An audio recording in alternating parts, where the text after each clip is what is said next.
James Mennie of the Montreal Gazette. Oh, James! James, is he there? He's not there? David, you're there! There you go. There you go. There you go. The final. The cliffhanger to begin the year. I'm telling you.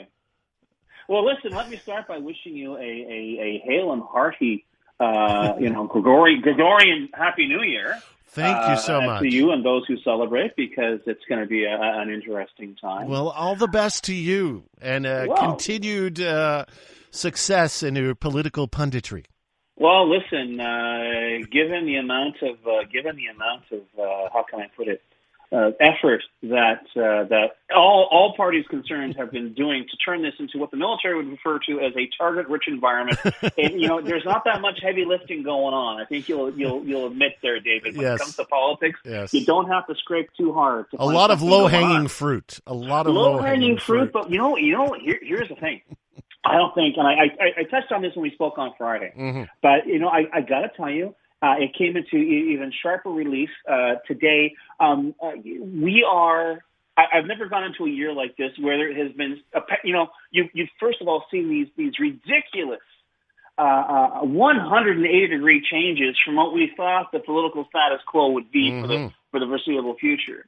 But did you have a chance to listen to the New Year's message from Premier Francois Legault? I did not. It wasn't a big investment of time. It was 55 seconds as opposed to the 58-second Christmas message from Francois Legault. But I'll tell you, the closest he came to saying anything whatsoever was he said, this last year has been tough, and we hope to do better in the new year, and that's it. There was no suggestion of what the agenda might be. There was no suggestion, no exhortation even of Quebec pointing itself in this particular direction. It was a message addressed to individuals, which to me strongly suggests that, yes, okay, it's great. It's just a very low-key New Year's message, but it also suggests to me that Francois Legault, his entourage, his office, his governments have absolutely no idea what to expect in 2024.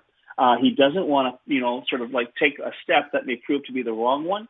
And I think this is the most delicious time to be alive in Quebec politics, because really, really, the whole thing has suddenly been transformed into one big, fat, giant political minefield for everybody. Yeah. And it's going to be fascinating to see, whether the Parti Québécois will maintain its place. We're number one in the spotlight, especially when more spotlight means more scrutiny. More scrutiny means more attention being paid, not just to the things you say in reaction to what the government does, to everything you say, and perhaps a little more prodding over the whole issue of sovereignty. As for the Liberals, well, I got to tell you, the Liberal record speaks for itself. If they ever decide to speak up, I'll comment on that. But if they want to make sure that they're the invisible opposition, I'm not gonna. It's by my job to go and try and beat the bushes to seek them out. And it was so funny because you had Eric James on, and I'm very sorry. And we know this whole Léger popularity thing. He had the highest dislikability ratio, I think, in terms of all the political. Here's the thing. He's on New Year's Day. He's talking to you. He's out there. He is relentlessly in studio optimistic. Yeah. He is relentlessly driven. And he's not. He could turn around and say, let's just lay off of it. No, he's out there. He's out there every day. He's making himself being seen. Because why? Because that's what politics is. You know that perfectly well. Yes, I do. And it was so funny because we had and you mentioned this earlier in the show about the Canadian Party of Quebec. Where are they? Do they only show up for elections? Where's Balarama Holness? Exactly. And where are the Liberals? I mean, the worst thing, and as you know this, but some of our listeners may not, but, New Year's Eve on the French side is basically the modern mass, right? You listen to the bye-bye, right? Yeah. And it's a lot of our listeners know about this. But the funny thing is that while you get sometimes hit very hard, and yesterday François Legault, and justifiably so, was hit very hard, but not a single mention, even in passing, of anybody in the Liberal Party of Quebec.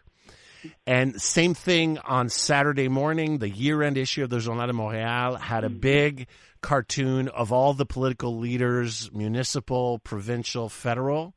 Not a single Liberal, Quebec Liberal rather, was on that cover. Well, listen, 4% last poll gave them, I think, support among Francophone voters.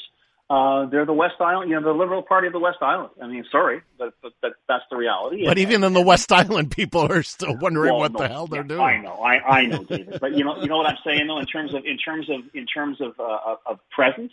Yeah. You believe it or not, West Island is where the Liberal core, if you will, the hive mind of the Liberal power structure is located there. Mm-hmm. And the thing is, I'm very sorry, and to a certain extent, our listeners have said this in perhaps a more brutal fashion. But the fact is, if you're out of the game long enough, people will just forget. And no, they're not going to bother to remember. There's the idea that hey, we're the Liberal Party of Quebec. You can't ignore us. Actually, yes, we can. And guess what? We are. So unless someone figures out that you got to start talking to actual people, not talking to pundits, not talking to journalists, not talking, and then even then, when you talk to journalists, 2 or God help us, 3 days after the fact, when something is in the news, don't waste your time and frankly the electorate's, because it is not going to pay off for you, and we're seeing that in black and white and color every single day. And so when you look at, let's get back to François Legault. I mean, are you seeing a cabinet shuffle? Are you seeing any time? I agree with you. I think he just left on vacation and said, don't bother me until the beginning of January. But there are going to be some strategic meetings. There's going to be thinking about how to right the ship before the National Assembly sits again at the end of January. You don't think there's going to be any adjustments by the Legault government? I can detect a certain note of incredulity in the back of your voice there, David, because and justifiably so, because this would be the normal procedure for a political party that had a structure, that has a mission, that has an agenda, that has a hierarchy. The Coalition Avenir Quebec, in case anyone else hasn't noticed, is François Legault. There is no Coalition Avenir Quebec ailleurs. Correct. Okay? He's got a big, fat caucus that doesn't know what to do. And like I say, keep your eye on that bouncing caucus this year, because you may see some interesting developments within that party. We talked about that with Éric Duhem. Yeah, he's talking to some members. For him, let's face it, Éric Duhem is like a wolf who's sitting on top of a hill, and down below there's a flock of sheep. That flock of sheep is the caucus. Éric Duhem is the wolf, and sooner or later, a few of those sheep may stray, and Éric Duhem will be there en masse. So don't worry about that. No, but here's the thing. I don't think there's a plan. I think maybe it has sunk through, or enough people have told them, boss, trying to out PQ the PQ doesn't work. No. It hasn't done anything for us. And of course, all of what I'm saying is going to be contingent, I guess, upon what the next Léger survey finds. But I respectfully submit there's going to be no real change in the next assessment by Léger in terms of voter support. But this is it. This is ever since that by-election in Jean Talon last October. It's like something deep down inside of François Legault got slapped. I won't say broken, it got slapped. And he still feels that sting even now. So I think he's going to have to get over that. I think he's going to have to understand, whether he likes it or not, he's the premier of all Quebecers. And if he's going to get his numbers back, he's going to have to start understanding that, Montreal is a part of Quebec. It's not just an ATM. I know he's not the first premier to have treated it that way, but the fact is you're going to have to start being a little more, how can I put it, Montreal friendly. You're going to have to start realizing that, yes, your base is out in the rural parts of Quebec, but quite frankly, that ain't going to pay our rent. And you're going to be facing some major challenges economically, some major challenges culturally. legally. I'm sure a lot of those lawsuits that we've stopped talking about against Bill 96 and 21, we're going to be hearing about those next year.